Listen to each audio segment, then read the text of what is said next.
Så er vi kommet ud her i det fri, hvor ænderne går og nyder den her massevis af sne, vi har fået her i det nordjyske. Det her, det er de juleænder, vi skal have slagtet her og den 21. 22. december.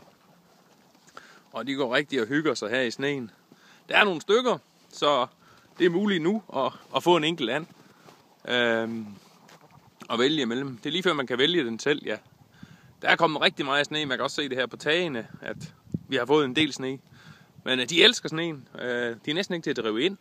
Så det er lidt underligt, at ender elsker sne, ja. Men her går den juleand. Det her, det er mulardanden, en rigtig kødfuld and. Og faktisk er det nok en af de ganske få i Danmark, man kan sige er dansk and, slagtet og opdrættet i Danmark.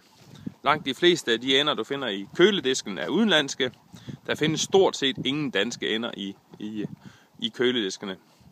Der er mange, der skriver det danske, men de er slagtet i Tyskland. Vi har vores eget lille slagteri, så vores er 100% danske.